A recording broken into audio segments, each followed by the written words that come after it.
Assalamualaikum warahmatullahi wabarakatuh. Apa kabar pemirsa Cari VIP sekalian? Semoga dalam keadaan sehat selalu dan semoga Allah merahmati kita semua, amin. Ini adalah suasana tawaf, ba'da sholat subuh. Kami merekamnya dari atap Masjidil Haram.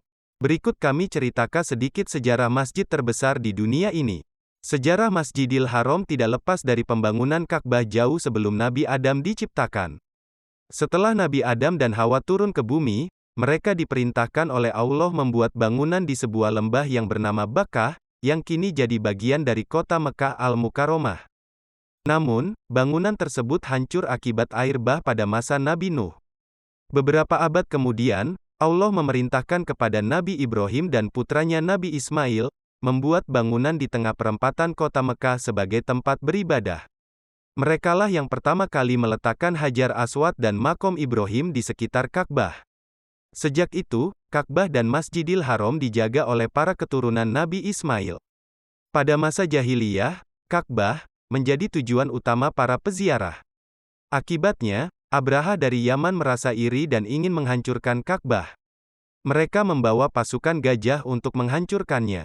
Namun, dalam perjalanan, pasukan itu dilempari batu api dari neraka oleh burung-burung ababil. Mereka mati dalam keadaan tubuh rusak, berlubang-lubang bagaikan daun dimakan ulat. Akibat peristiwa penyerbuan pasukan gajah tersebut, maka tahun itu dinamakan Tahun Gajah. Pada masa itulah Nabi Muhammad SAW dilahirkan, yang dalam kalender Masehi yaitu pada tahun 571. 17 tahun setelah penyerbuan pasukan gajah, bangunan Ka'bah hancur dilanda banjir besar. Para petinggi Quraisy sepakat menggunakan uang halal untuk membangun Ka'bah kembali. Akibatnya ukuran Ka'bah menjadi lebih kecil dari ukuran sebelumnya, sehingga jarak Hijr Ismail agak jauh dari Ka'bah. Terjadi perselisihan antara para petinggi Quraisy saat akan meletakkan Hajar Aswad. Mereka berseteru tentang siapa yang berhak meletakkan batu itu. Hingga akhirnya, datanglah Muhammad yang mengusulkan agar batu itu diletakkan di sebuah kain, yang setiap ujungnya dipegang masing-masing ketua kabilah. Berkat peristiwa ini Muhammad digelari sebagai Al-Amin, yang artinya yang dapat dipercaya. Masjidil Haram sejak dibangunnya Ka'bah hingga masa permulaan Islam, terdiri dari halaman yang luas dan di tengahnya ada Ka'bah. Tidak ada dinding yang mengelilingi masjid, hanya rumah-rumah penduduk Mekah yang mengelilingi halaman itu, seakan-akan dia adalah dindingnya. Di sela rumah-rumah tersebut, terdapat lorong-lorong yang mengarah ke Ka'bah. Lorong ini dinamakan sesuai nama kabilah yang melaluinya, atau yang berdekatan dengannya.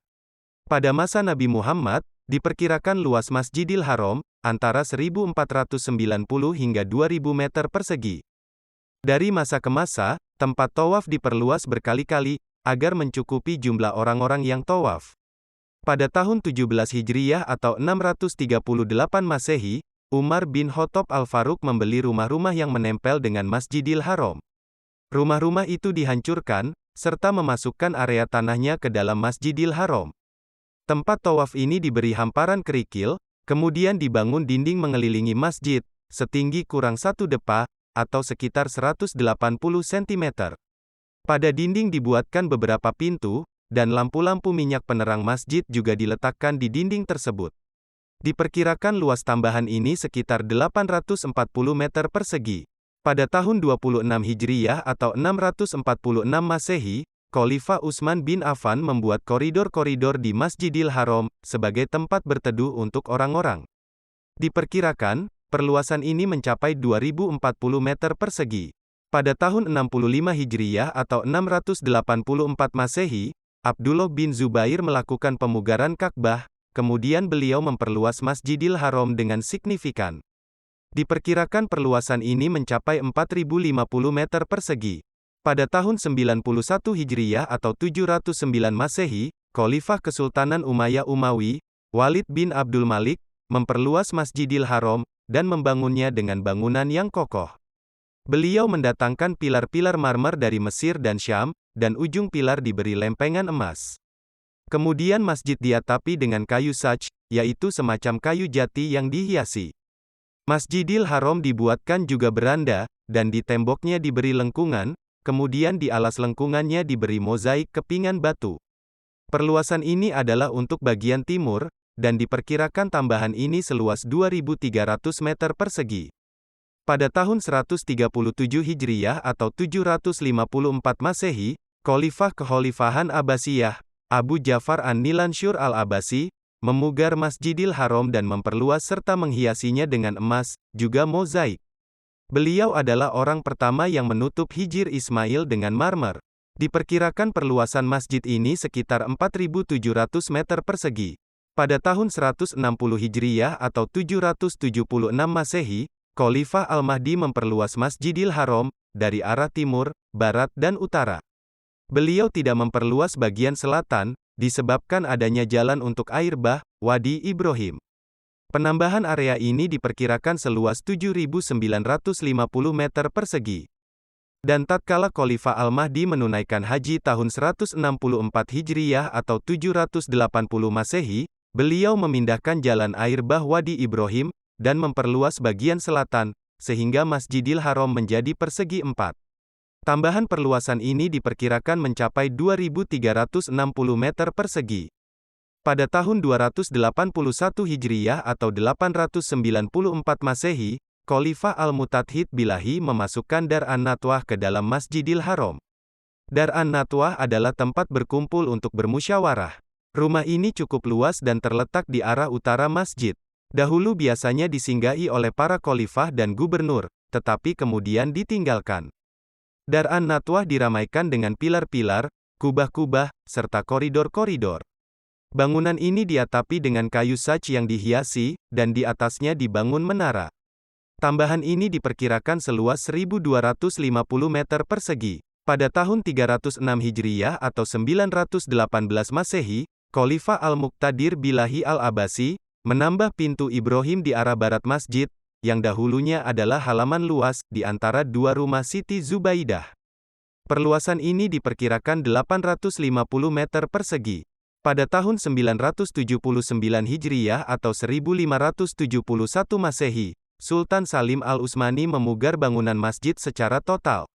Beliau tidak menambah luas yang sudah ada, dan bangunan ini tetap ada sampai sekarang, yang dikenal dengan bangunan Utsmaniyah.